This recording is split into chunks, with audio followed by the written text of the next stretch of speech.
Esse aqui é o quadro Carteira Mirai, em que eu aporto R$ 500 por semana em uma carteira montada do absoluto zero aqui com você. Esse é o 15º episódio, estamos firmes, junto com a parceira aqui do canal, a EQI, e como de costume, a gente dá uma olhada para ver o que está acontecendo na semana, para saber o contexto geral, só para a gente não ficar no escuro, é ruim. Somos seres humanos, somos seres curiosos por natureza. Por que eu estou te dizendo isso? Simplesmente porque não necessariamente a gente vai tomar decisão com base no que está acontecendo, mas é interessante saber. Começando com o Boletim Focus, famoso relatório de mercado do Banco Central. De novo, todos os episódios com expectativa de queda. Será que essa inflação vai para 3,91, IPCA 3,91 e GPM só 3,71? O problema é que o mercado prevê essa queda, só que essa queda aqui é provável que aconteça com Selic a 15, 14, mas Selic a 12 fica difícil, né? Eu sou bem cético em relação à inflação aqui do Brasil. Mas enquanto o dólar estiver caindo e essa queda do dólar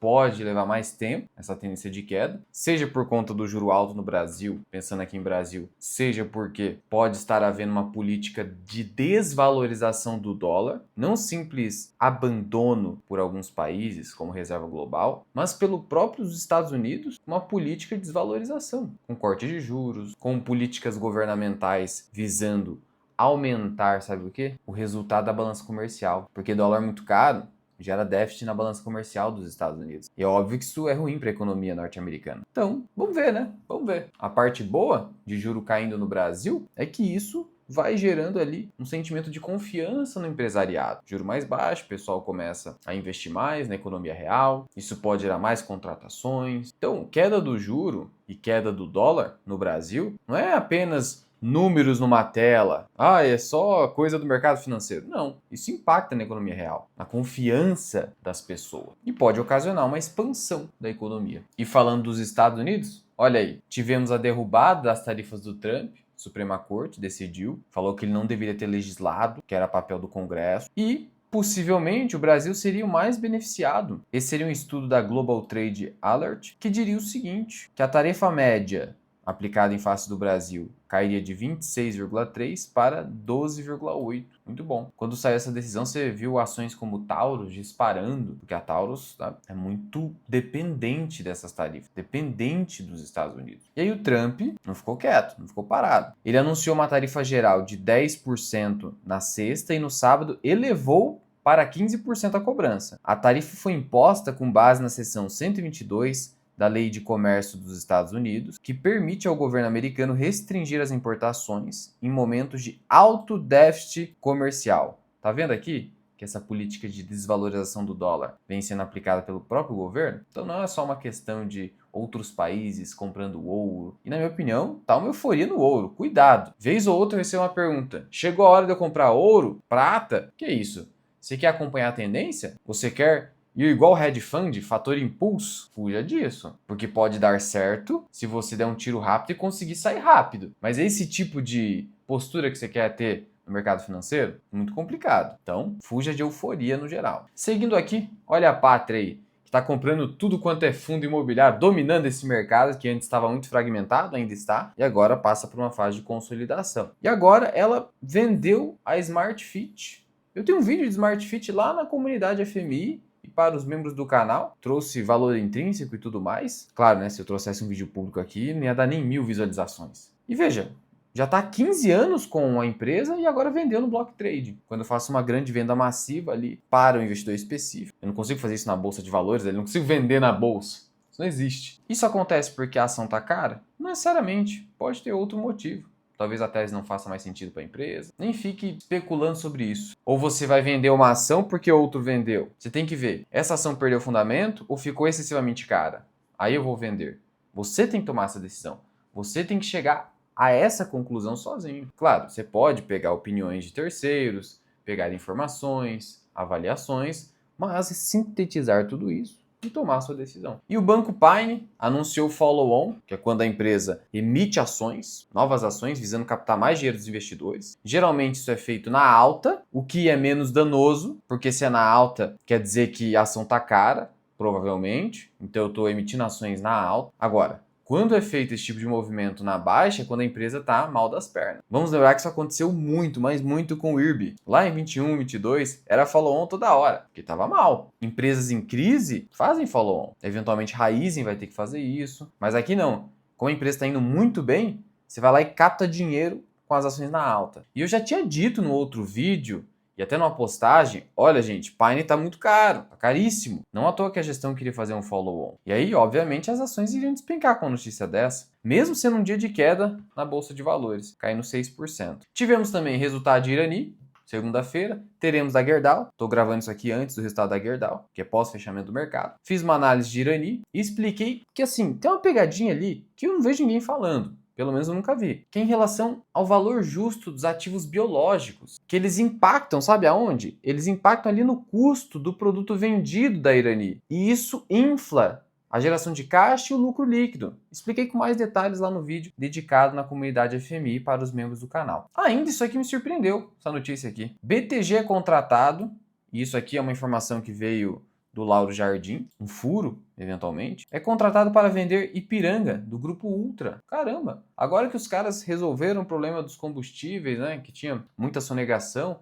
e aí gerava uma concorrência desleal, estão querendo vender Ipiranga, o principal negócio do Grupo Ultra. Pois é, vamos ver se vai sair mesmo, é só especulaçãozinha. As ações do Grupo Ultra hoje estão caindo quase 2%, não é uma queda assim relevante. E se você comparar com a alta do ano, né, ainda essa queda é insignificante, bobagem. Nos últimos 12 meses, então, uma alta bem forte. E hoje, olha só, apesar de Bovespa estar caindo, o dólar está caindo também. Veja que não necessariamente no dia que a bolsa cai, o dólar vai subir, não necessariamente. E no acumulado, o dólar já cai 6% no ano, a gente ainda nem fechou fevereiro, e em 12 meses a queda é de 10%. Na verdade, se você pegar do topo mesmo, né, lá dos R$6, vou até puxar aqui desse topo, a gente está falando de uma queda de 17% de uma moeda em apenas um ano. Realmente, a queda é expressiva e não necessariamente chegou no fundo do poço, porque como eu disse, tanto os Estados Unidos estão trabalhando para desvalorizar a sua moeda, quanto o resto do mundo aparentemente. E ainda tem esse movimento de rotação de carteira, em que o capital estava muito concentrado em bolsa americana e começou a ser diluído um pouco para mercados emergentes. Não foi só o Brasil que veio experimentando essa alta, outros mercados emergentes também. Não caem narrativas. Tente fazer uma avaliação, não vou dizer imparcial e neutra, que é praticamente impossível, todo ser humano vai ter ali seus vieses, mas tentar resistir a ficar expressando seu senso político, esse tipo de coisa, porque isso aí não vai mudar nada. Na verdade, quanto mais a gente fica tomando decisão com base em paixões, a tendência é a gente ir pelo caminho errado. E antes da gente prosseguir aqui, e ao final trazer ali o aporte que eu vou fazer, eu queria falar rapidinho sobre esse fundo imobiliário, TRXF11. Eu não invisto nele, mas muita gente investe, afinal, olha o tamanho da liquidez dele. 23 milhões. E o último informe mensal me deixou um pouquinho preocupado, sendo sincero. Por quê? Porque a alavancagem está extremamente alta. A alavancagem está extremamente alta. Só para você ter uma ideia, o fundo ele está com aproximadamente 9 bilhões de reais em ativos, mas em termos de obrigações, 5,6 bilhões de reais. Você tem noção? Patrimônio líquido fica abaixo de 4 bilhões. A gente está falando de uma alavancagem dívida sobre ativos de 62%. 62%, meu amigo, é o fundo talvez mais alavancado da Bolsa de Valores, fundo de tijolo. Então o negócio assim, demonstra excesso de confiança da gestão. No mínimo demonstra excesso de confiança, porque supõe que não vai ter problema. Vamos lembrar de um episódio que assim, marcou o mercado financeiro global, que foi a quebra do LTCM, que era o fundo hedge, o hedge fund mais famoso do mundo na época. Só tinha os grandes gênios do mercado financeiro. E quebrou quando teve uma crise na Rússia, porque o pessoal se alavancou, achou que era o bam. Tudo bem, os caras eram, né, muito inteligentes. Mas o excesso de confiança não tá nem aí para você. E o mercado não tá nem aí para você. Então eu fico preocupado com essa postura aqui do TRXF. Esse nível de alavancagem aqui mesmo para uma boa gestão, uma gestão competente, não é nada saudável, viu? E Bovespa, como eu falei, tá caindo um pouquinho, mas uma correçãozinha de nada, né? Quase 1%. Longe de anular a alta desse ano de quase 18% até então. Só não tá caindo mais porque Vale e Petrobras estão aqui, né? Subindo bastante. A gente vê aqui que o petróleo avançou para os $70, mas petróleo, você sabe, é aquela coisa. Volatilidade infinita. Por isso que apesar de Petrobras estar ainda tecnicamente barata, eu estou evitando aportes agora em Petrobras. Nem nessa carteira aqui a gente vai aportar nesse momento. Taxas do Tesouro Direto, a gente consegue pegar aqui no Investidor 10, ainda bastante atrativas. Olha o que você tem aí. Tesouro pré-fixado 2032, 13,34. Tesouro IPCA, ainda tudo aqui, ó. 7% de ganho real. Então as taxas ainda estão muito boas. Então o investidor hoje está com muita opção boa. Tem ação barata ainda na bolsa, a gente vai comprar ação.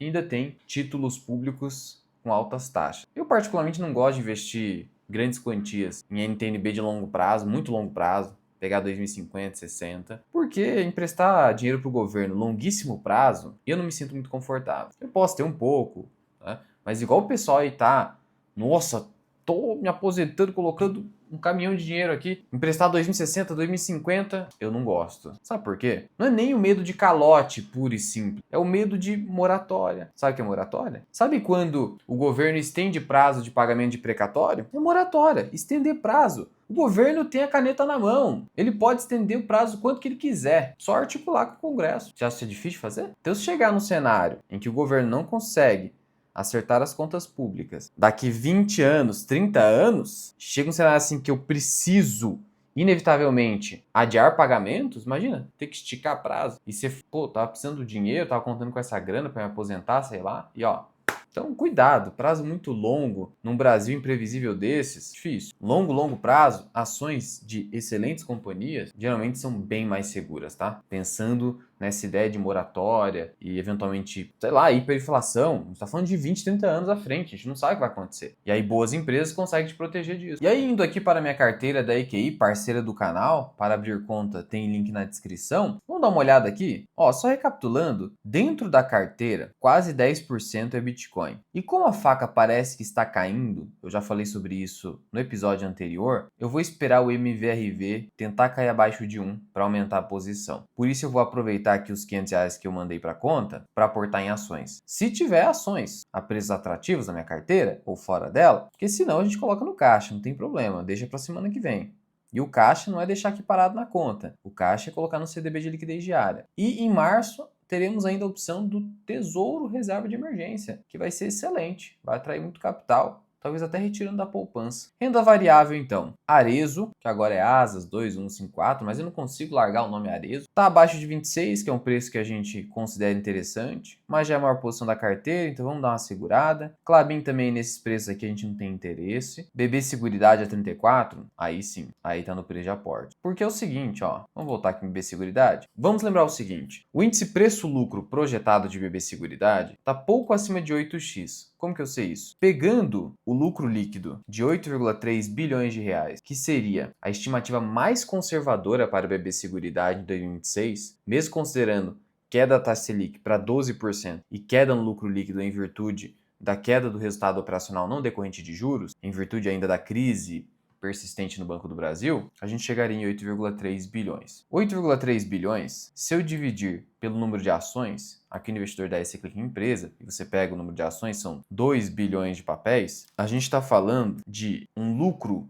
por ação de 4,15. Se eu aplicar aqui um payout de 85%, eu estou falando de um dividendo por ação de 3,50. Se eu comprar a ação até os 35, eu estou falando de um dividend yield de 10%. É isso que eu preciso de remuneração nesses momentos de crise. Além do fato de que, se eu tenho uma ação a 35, que é o preço limite para aportes aqui, e eu tenho um lucro por ação de 4,15 projetado, eu estou falando de 8,43. 8,5. 8,5 para o histórico da BB Seguridade é um bom patamar para compras. Veja, a média é 11, há momentos em que o múltiplo vai para 15, então isso me dá tranquilidade para aportes, já considerando a queda nos lucros da empresa, que nesse ano acumula uma queda de 4%, na contramão do mercado. Isso também me agrada. É a postura do Warren Buffett, do contrarian investing, na contramão do mercado. É preciso ter coragem para fazer isso. Mas para ter essa coragem, você precisa ter o quê? Convicção. E essa convicção vem do quê? Do estudo. Por isso que lá na comunidade, a gente estuda junto. Via relatórios de análise, via vídeos exclusivos, via nosso curso. Que é só o conhecimento que vai te dar o quê? Essa segurança de ir na contramão do mercado. Senão você não vai. Você sempre vai seguir o mercado por causa da falta de conhecimento. Então, BB Seguridade será objeto de aporte. Suzano não, né? Já foi, a Suzaninho. Banco ABC tá barato, mas acho que ainda não. Prefiro a BB Seguridade, aproveitar. Odontoprev acima dos 12 também não tem interesse. PetroRio agora também não tem interesse, já foi. Banco do Brasil, com esse nível de remuneração, small, também não tem interesse. E aqui, OBTC, não tem interesse porque é Bitcoin basicamente. e nesse momento a gente não vai aumentar a alocação em Bitcoin. Então a ideia é aportar sim BB Seguridade, mas eu também vou aportar em uma outra ação, até porque na minha carteira principal ela vem se tornando uma posição muito relevante e porque hoje é uma das ações mais baratas da bolsa. Só que é small cap e tem baixa liquidez. Então tem que considerar esses fatores de risco. E eu tô falando aqui da Allied. Por quê? Pô, Luan, varejo? Sim, é varejo. Se você não gosta de varejo, esqueça. Eu, particularmente, não tenho varejo como minha opção favorita de investimento. Só que, eventualmente, o preço pode estar tão absurdo que pode me fazer comprar. Quando eu não tenho mais opções, assim, das premium, extremamente baratas. É óbvio que eu gostaria de comprar Itaú até o máximo possível, mas teria que estar num preço mais bacana. Não é o caso atual. Então, o que acontece? Olha esse indicador preço-valor patrimonial. Você consegue achar esse indicador em outras ações da bolsa? Consigo, Luan.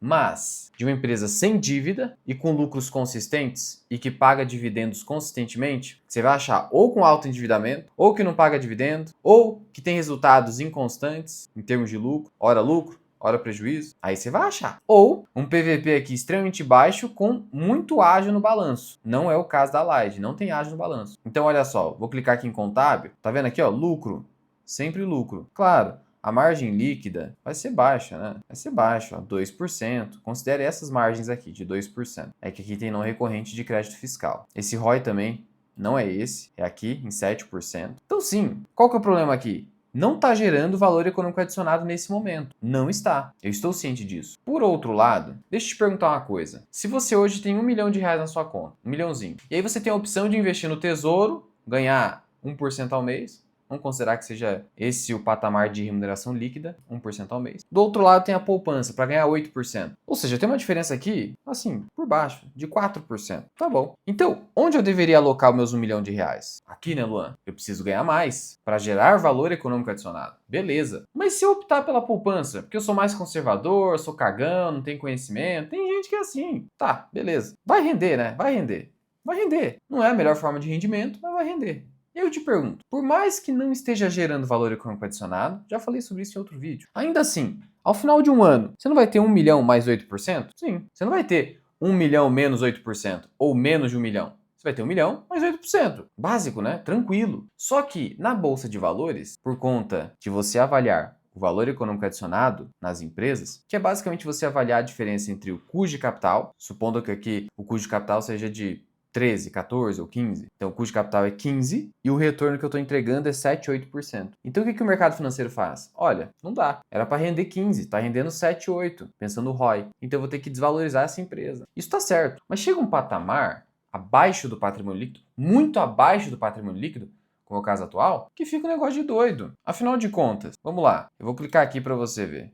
Hoje a empresa está valendo 717 milhões. Patrimônio líquido, quase 2 bilhões. No final das contas, sem dívida, com lucros consistentes, esse 1 bilhão e 700, ao final de um ano, rendendo pouco, não vai continuar sendo 1 bilhão e 700? Mais o rendimento? Supondo que a empresa não pague nada de dividendo, integre tudo no patrimônio líquido. Não vai continuar sendo? Sim, Luan. Então essa aqui é a ideia. Mas porque aqui tem muita margem de segurança. Se fosse um PVP de 0,70, 0,80, varejo não quero. Nesse caso aqui. Agora é 0,40, 45. Então é virtude disso. Só isso. Aqui o que está prevalecendo não é a qualidade, mas esse conjunto de fatores, especialmente preço, que parece que a ação está vindo de graça. Parece. Tem risco, né? Por isso que a gente diversifica. Simples assim. Então eu vou aportar aqui. Vou comprar uns 200 de BB Seguridade e 300 de Allied, que seria uma posição nova na carteira. Então eu vou clicar aqui em Home Broker e vamos comprar primeiro BB Seguridade, F, né? Mercado fracionário. E a gente vai comprar aqui 6 ações. Não, 5 ações. Deixar um saldo um pouco maior para comprar a Allied. Executado, ó. Comprou. Agora vamos em Allied aqui. ALLD3. Ó, eu vou ter que colocar F também, porque por mais que a cotação seja relativamente pequena, ainda não dá, né? Teria que ter mais de R$700 aqui. Então eu vou comprar aqui 42 ações. Tá 7,53, né? Vamos dar brasa aqui então. Registrado. Veja que não tem a mesma liquidez, longe disso. Deixa eu até mostrar aqui para você, a liquidez é baixa, tá? Negocia 4, 5 milhões dia. Joguei um centavo para cima para executar logo esse troço. 7,54. Matamos aqui. Fechou, ó. Com um saldinho de 8,70. E finalizamos o aporte. Ó, estamos batendo quase 10 mil, hein? Esse qualquer do Bitcoin. Bora lá. Já se inscreve aqui no canal e, de novo, abra a conta na EQI, parceira do canal. O BTG é sócio. O atendimento dos caras é diferenciado. Muito diferenciado. Então dá uma conferida lá. Mas e aí? O que você tem feito agora? Tá fazendo caixa? Conta aqui pra mim como que você tem agido. Eu gosto de ler os comentários, ver o que o pessoal tá fazendo. E aqui em cima vai estar o quê? O último episódio da nossa série Carteira Mirai.